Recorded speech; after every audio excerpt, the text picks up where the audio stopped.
Bonjour à tous et à toutes, j'espère que vous allez bien. Aujourd'hui, on part près de l'actuel Strasbourg. Les légions tardives, commandées par le futur empereur Julien, écrasent une coalition de tribus alémaniques. Si la bataille ne fait que retarder l'invasion, elle brille dans l'histoire grâce au récit d'Amiens Marcelin. Vous leur savoir plus à la bataille de Strasbourg? Venez avec moi. La bataille de Strasbourg est sans doute l'une des mieux documentées de l'Antiquité tardive. C'est cet engagement entre Romains et Alamans survenu à l'été 357 que l'historien Amien Marcelin consacre le plus long développement de son œuvre narrative, l'Arest Gestae. Environ 8800 caractères dans le texte latin original contre moins de 4000 pour la bataille d'Andrinople, dont la notoriété est beaucoup plus grande aujourd'hui. Cette victoire romaine montre que l'Empire romain tardif, acculé par les peuples barbares et à peine remis d'un siècle de crise militaire, était encore capable d'organiser efficacement sa défense et même de remporter des combats en race campagne contre des ennemis largement plus nombreux. Tout commence dans les années 350 quand les Alamans, peuple barbare que ces raids de pillage avaient mené parfois jusqu'au nord de l'Italie, décident de passer la frontière rhénane. Plus question d'incursion, il s'agit de s'installer de façon permanente sur le territoire du nord-est de la Gaule. Les Alamans s'emparent des villes rhénanes de la rive gauche du Rhin, ce que l'empereur Constance II ne peut accepter. Pour repousser les intrus, il dépêche le magister militium Barbario avec 25 000 soldats pour renforcer le prince impérial Julien, nommé en 356 commandant de l'armée des Gaules. Le magister militium, maître des milices, ou plutôt maître des soldats milites, est le plus haut gradé au sein de l'armée romaine tardive. Chaque magister militium est le général en chef d'une armée mobile régionale Orient-Illyrie-Gaule. Neveu du grand empereur Constantin Ier, miraculeusement épargné par les querelles de succession. Flavius Claudius Julianus fait César, titre correspondant à un empereur adjoint en Gaule par Constance II, profite de sa victoire pour s'emparer du trône impérial par la suite. Il sera tué au combat près de Stéphione par les Perses sassanides. Chrétien à l'origine, féru de philosophie, rétablit le polythéisme dans l'Empire romain, ce qui lui vaut le surnom d'apostat.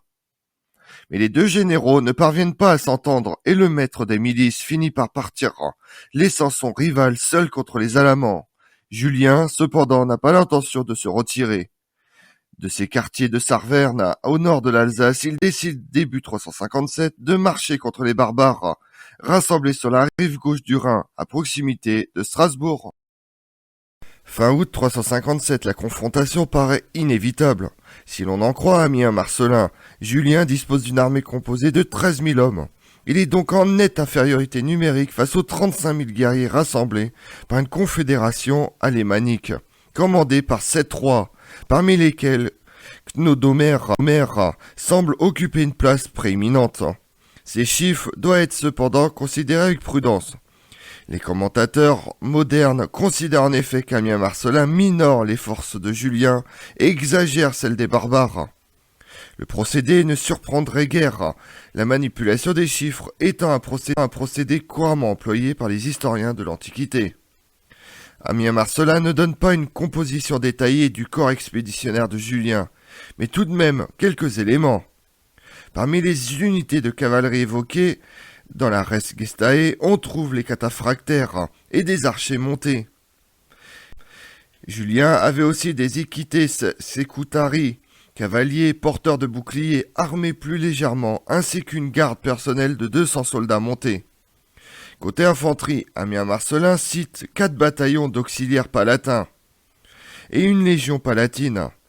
D'autres unités apparaissent en Gaule, dans les événements qui précèdent ou surviennent la campagne de 357. Nous ignorons s'ils sont présents à Strasbourg. Les auxiliaires palatins sont des troupes d'élite formées de barbares pour la plupart d'origine germanique. Elles sont initialement levées par l'empereur Constantin lors de ses campagnes du Rhin et font partie de l'armée palatine. Grâce à ces informations, on peut identifier avec plus ou moins de certitude la moitié des unités de l'armée de Julien. Dans les corps expéditionnaires de l'époque, la cavalerie comptait généralement pour environ 10 à 20% des effectifs mobilisés. On pourra donc considérer, sans trop s'avancer, que l'armée de Julien comprenait environ 2000 cavaliers et 11 000 fantassins. Le déploiement de ce petit corps d'État ne devrait poser aucune difficulté dans les vastes plaines alsaciennes. Une fois n'est pas coutume, le lieu de la bataille peut être identifié avec précision grâce aux informations topographiques fournies par Ammien Marcellin et par le poète Libanios, qui s'est aussi intéressé à l'affaire. Le premier signale qu'à la veille de l'affrontement, l'armée des Alamans s'est rassemblée dans le voisinage de la ville d'Argentoraté, nom antique de Strasbourg. La bataille est livrée près d'une colline en pente douce, à courte distance des berges du Rhin. Nous savons en outre que Julien venait de Tré-Tarbarnée, Saverne, et que son armée avait parcouru 21 000 pas, soit 31 km. Avant d'arriver au contact des Alamans, elle avait donc probablement emprunté la voie romaine qui reliait Saverne à Strasbourg. Libanios ajoute qu'au cours de la bataille, l'aile droite des Alamans était embusquée dans un marais dense couvert de roseaux, sous une conduite d'eau aérienne. Dans une étude publiée en 1964, l'historien Jean-Jacques Hatt a démontré de façon convaincante que cette conduite d'eau correspond au tronçon de l'aqueduc de Strasbourg qui engendre la Mossue, et que la colline parle d'Amiens n'est autre que la côte 175 des Habsbourgiennes, éminence au nord-ouest de la métropole alsacienne. Le champ de bataille se situerait donc à proximité de l'actuel village d'Ostenbergen. Le récit de la bataille de Strasbourg doit tout à la qualité d'un narrateur exceptionnel, l'un des plus brillants de l'Antiquité tardive qui est connu. Enfant de bonne famille grecque, Ammien Marcellin est né à Antioche aux alentours de 330 et mort à Rome entre 395 et 400. Historien d'expression latine, grec par ses origines, il sert comme protectoro dominicus dans l'état-major du Magister Militium Ursicin. Participe à la guerre de l'empereur Constance II contre les Perses en 359 et peut-être même à celle de Julien, qui conduit les Romains jusqu'à la capitale sassanide Stéphione. En 363, son œuvre historique en 31 livres, publié à partir de 392, couvre les destinées de l'empire du règne de Nerva à la mort de Valence en 378. La bataille de Strasbourg occupe l'essentiel du chapitre 12 du livre 16 de Res Gestae. Absent lors de l'affrontement, Ammien Marcellin travaille en historien et fonde son récit sur des rapports adressés par des officiers à l'empereur et sur des documents officiels, tels que le compte-rendu rédigé par Julien lui-même à l'intention de son cousin Constance II. Comme un journaliste, il s'appuie également sur les témoignages oraux qu'il a pu récolter dans le milieu des protectorats doministiques. Tous ces éléments tendent à étayer la valeur de son texte, au moins pour l'établissement des faits objectifs. Au-delà de la richesse du récit, Ammien Marcellin, la bataille de Strasbourg peut être considérée comme une bataille pragmatique, qui donne à voir le nouveau visage de l'armée romaine tardive, notamment son organisation phalangique.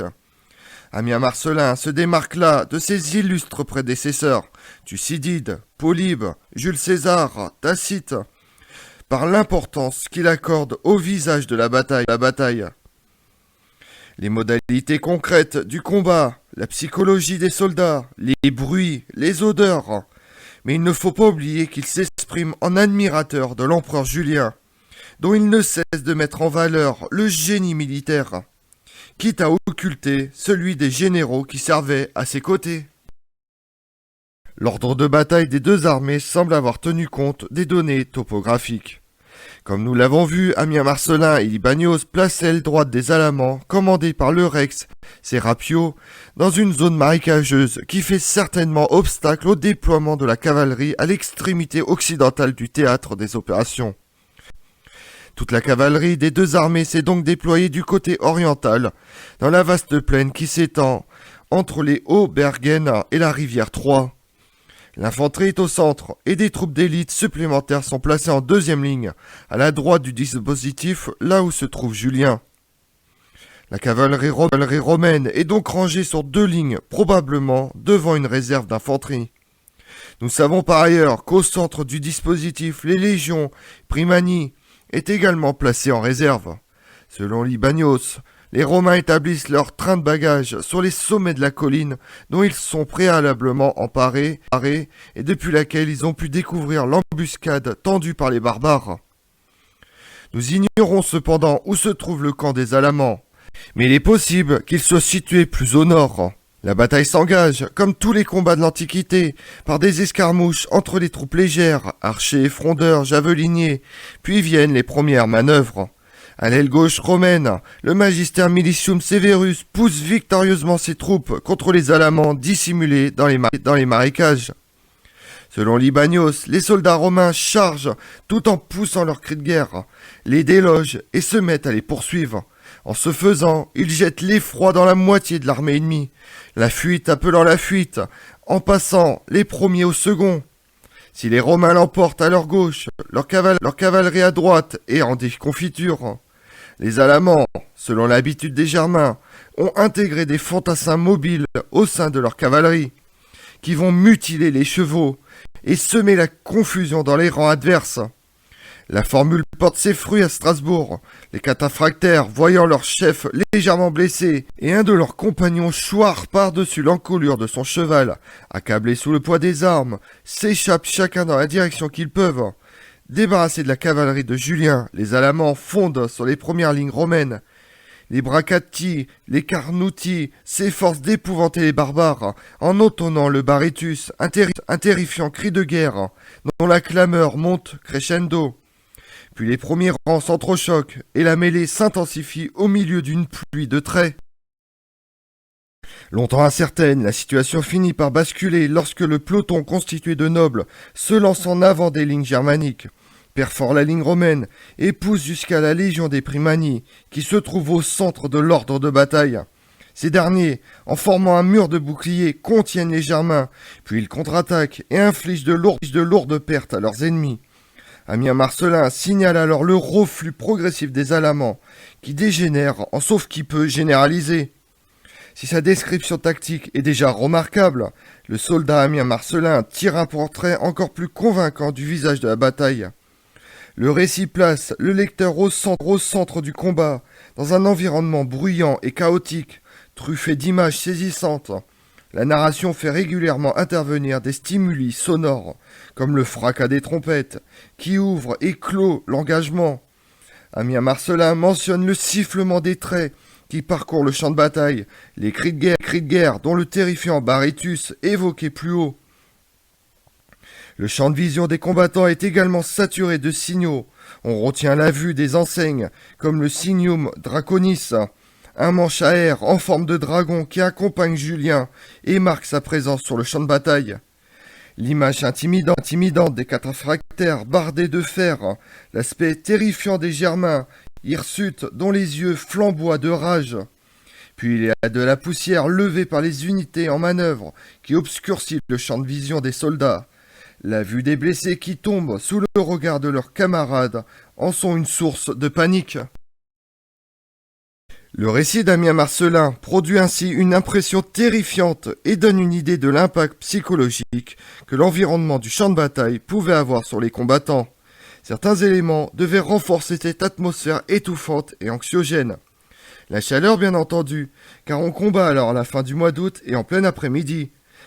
Ammien Marcellin parle de terres brûlées par la chaleur, mais aussi par les obstacles topographiques derrière lesquels peuvent se dissimuler des pièges et des ennemis. Il faut imaginer un paysage agricole ouvert, dominé par de grandes villas, des champs ceinturés, grands quadrilatères réguliers, séparés par des voies d'exploitation et des fossés d'irrigation. Ammien Marcellin signale encore que les blés sont hauts, ce qui ne devait pas faciliter la progression des fantassins. Les données fournies par la Res Gestae illustrent bien les transformations de l'art de la guerre à l'époque tardive.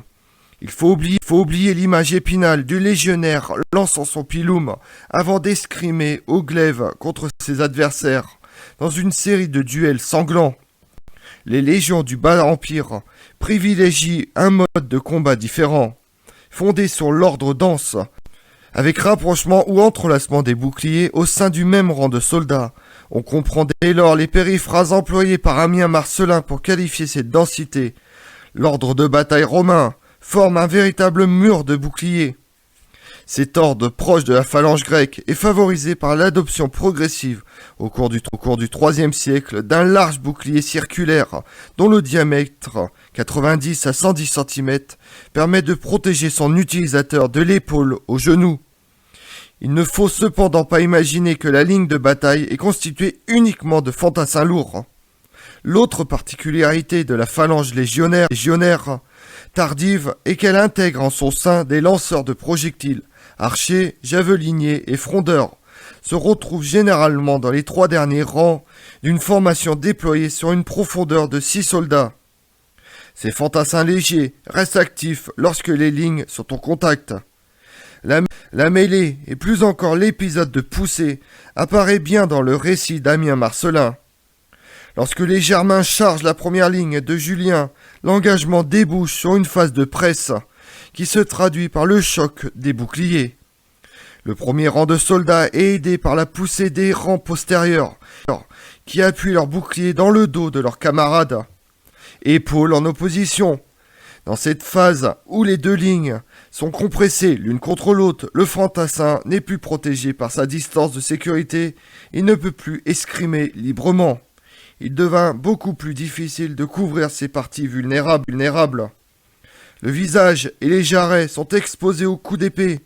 Lorsque la situation impose de défendre vaille que vaille une position fixe, la formation en tortue est privilégiée. Elle est mise en œuvre par les cornuti et les baccati, dont les Germains sont au point de percer les premières lignes. Ammien Marcellin décrit ici la formation que l'empereur Maurice désigne dans son traité militaire sous le nom de Falcon. A l'inverse, les phases de contre-offensive sont plus propices au relâchement de la formation et à l'ouverture des rangs. Durant leur retraite, les barbares sont impitoyablement poursuivis jusqu'au Rhin et massacrés. La bataille de Strasbourg fait ainsi entre 6 000 et 8 000 morts dans les rangs des Alamans. Cnodomère est capturé et les autres rois germaniques assujettis.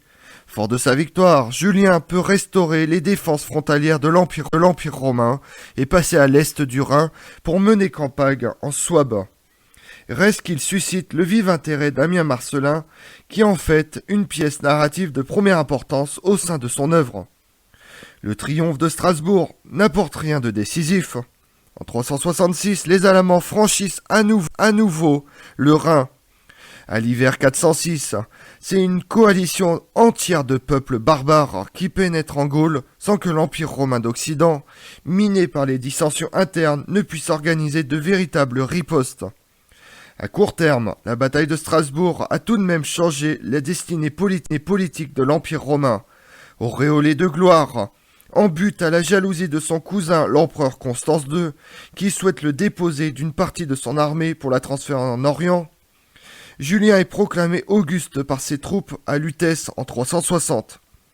3 ans plus tard, il porte les aigles romains jusqu'aux confins de la Mésopotamie. Et pendant ce temps-là, dans le monde, le 24 février 357, Georges, nommé évêque d'Alexandrie après la déposition d'Anastase, rentre dans la ville avec le soutien de l'armée romaine.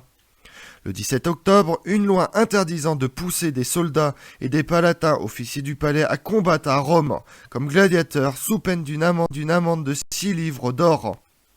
En décembre 357, le roi des Perses, Shapur II, fait campagne contre les Chiotnites et les Alains, 356-358, et réussit à obtenir leur alliance contre Rome. La bataille de Strasbourg, 357, oppose l'armée romaine commandée par le futur empereur Julien à une coalition de tribus alamans qui tentaient d'envahir la Gaule. Durant le IVe siècle, les Romains connaissent une époque de tranquillité relative sur leurs frontières, en particulier grâce à des campagnes militaires victorieuses qui replacent l'armée romaine sur son piédestal d'autrefois. La bataille de Strasbourg met un terme provisoire aux grandes incursions barbares sur le Rhin et vaudra à son vainqueur un immense prestige et le titre d'empereur. Je vous remercie d'avoir suivi cette vidéo en ma compagnie. Si vous voulez connaître mes autres vidéos, retrouvez-moi chaque matin à partir de 6h45 sur ma chaîne YouTube Tout sur l'Histoire avec Damien, mais également sur les réseaux sociaux, Twitter et Instagram, Histoire Damien. Et pensez à liker, commenter et vous abonner. Je vous remercie à tous.